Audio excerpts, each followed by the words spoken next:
for the hardest-hitting show in talk radio. The true progressive voice since 2012. This is Southpaws.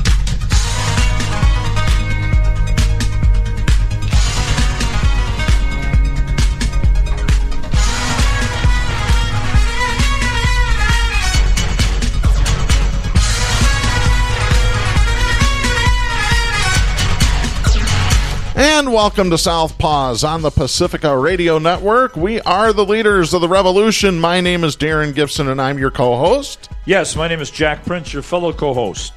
Well, did you have enough of the debates this week, Jack? Let me just tell you, folks, I flipped a little bit on the second night, watching back and forth. I found Willy Wonka and the Chocolate Factory on IFC, which I've seen. This is now about the 100th time. I found that more appealing than I did the Democratic debates, which we will talk about today. Absolutely. And we've got a lot of stuff to talk about. We've got two Hammer Time winners this week, or losers, depending on your perspective. But before we get going, a couple of reminders that you can follow us on social media by going to facebook.com/Southpaws Radio Show. You can follow us on Twitter at Southpaws Radio.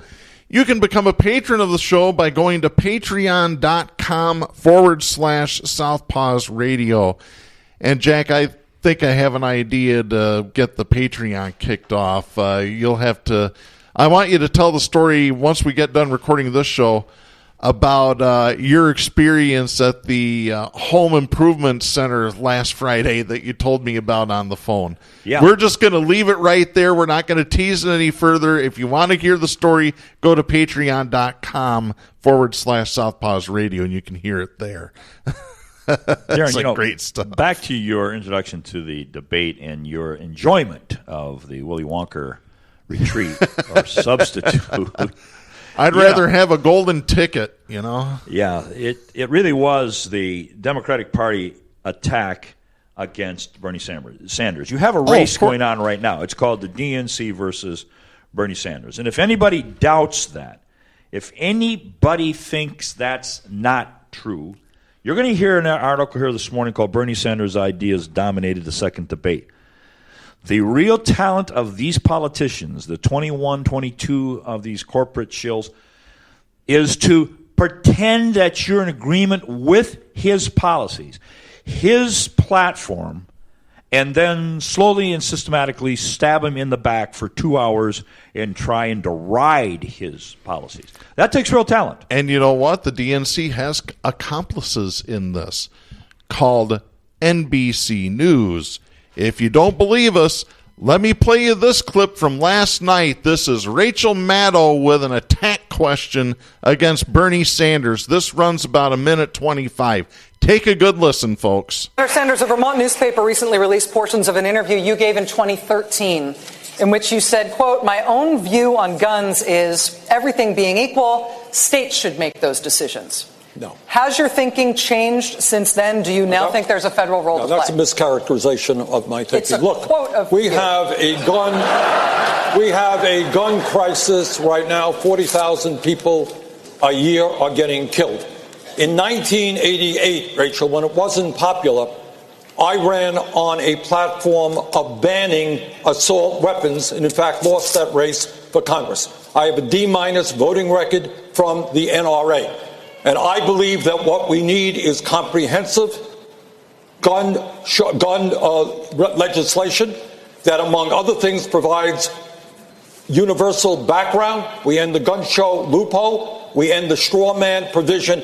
And I believed in 1988, and I believe today. Why would you that leave assault weapons are weapons from the military, and that they should not be on the streets of America. Your plan leaves them on the streets. You leave 15 million on the streets. We banned the sale and distribution, and that's what I believe for many years. Will you buy them back? If people want to buy, if the government wants to do that, if people want to you're going to be the government. Yes. Will you buy them back? Yeah.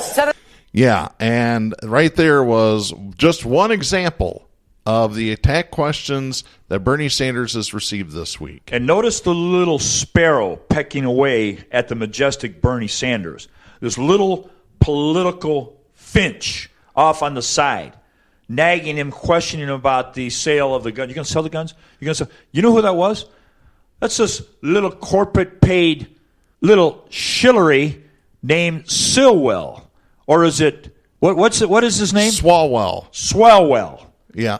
Eric Swalwell. He is a representative. His hit job came out clear as a bell right there. His job, you know how you see these big hawks flying and there's a little sparrow that's just pecking at them? Mm-hmm. That's what his job was. Just peck at him along with the entire entourage on the stage. We'll go into more detail. But you are highlighting this question from the very square-jawed, right? Mm-hmm. Conservative-speaking neoliberal who poses as a progressive. Mm-hmm. All right, fans, you know her name? Rachel Maddow. Okay. Yeah. The question that was as aggravating to me kicked the whole game off last night. Yeah, go ahead. By one who's not considered to be a progressive, but is considered to be a middle-of-the-road balanced journalist. Savannah Guthrie. She comes out, she didn't have her menus for the summer and her cool drinks on the table as she does in the morning. She came out with the question, and this is paraphrased, this kicked it off and set the tenor, which was Bernie. They were right at Bernie. And in the flavor, there was attack. Mm-hmm. And she said, you are proposing to have Medicaid for all, and this is a hot-button issue. I want to know how you would pay for this. Will you increase taxes? And if you increase taxes, how much are you going to increase them? Mm-hmm. In layman's terms, we're going to kick this evening off with Bernie is a pie-in-the-sky dreamer. He's a unicorn. He believes in free college. He believes in Medicare for all. And we're going to pull out of our bag to attack him, the oldest, worn-out, replayed attack against any initiative of liberalism in the last 20 years from the conservatives, which, how are you going to pay for it? How are you going to pay for it, Bernie? Where's the money going to come from?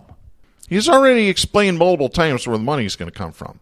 Multiple times. Exactly. One of his explanations would you simply tax the Wall Street transactions 0.5 of 1%. Every stock market in the world except the United States pays that tax. That'd take care of your college debt right now, unicorn haters. It's, to me, the most unbelievable start off. Rather than going over and lifting her skirt up and peeing on his podium, it couldn't have been a greater attack against Bernie Sanders. And it pretty much went right over the heads of American citizens. Mm-hmm. And it never stopped all night long. The only thing that happened was they are sophisticated now about it. There was a question, how many? Raise your hand. Raise your hand, how many of you are for Medicare for all payment? And then notice that everybody slowly raised their hand except, I think, Bernie's hand went up immediate. Well, Harris's hand went right up because she didn't dare stand on the stage and be 3 feet away from Bernie and say, I'm not for universal health coverage. Do you know what this chicken came back with? Yeah. Do you know what Harris came, this apologist, within less than 24 hours? Her hand went up immediately in front of, I don't know how many, 18 million, how many people tuned in last night and didn't watch The Chocolate Factory? I should have. My blood pressure wouldn't be so bad. But Harris, she came back this morning and said she misunderstood the question.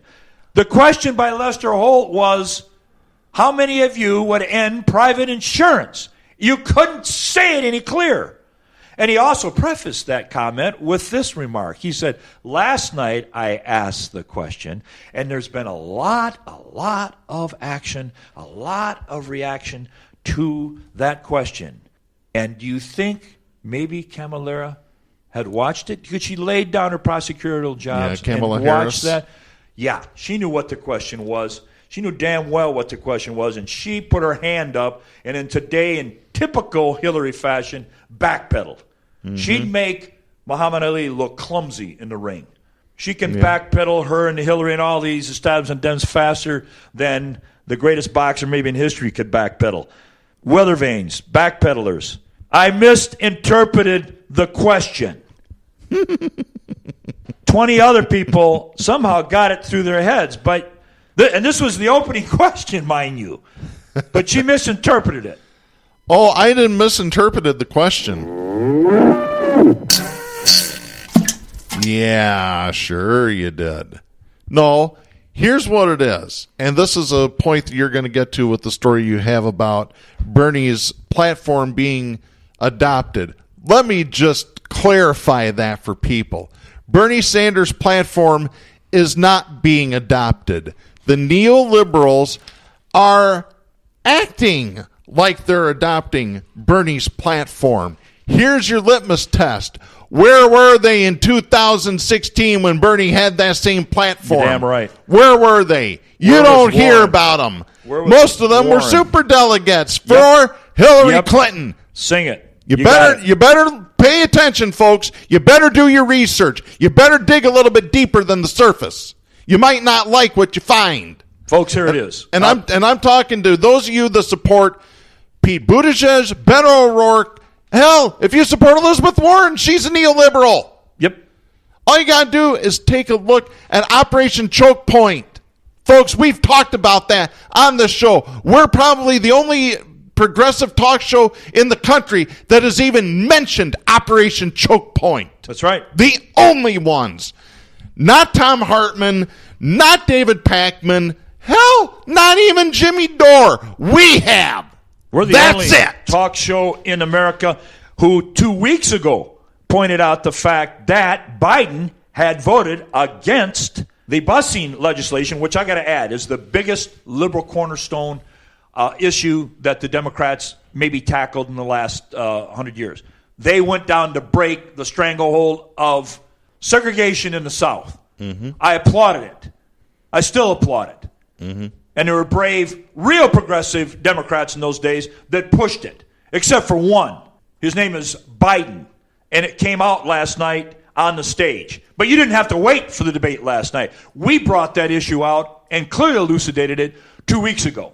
Mm-hmm. When we said, hey, don't get your panties in a knot over this Biden candidate.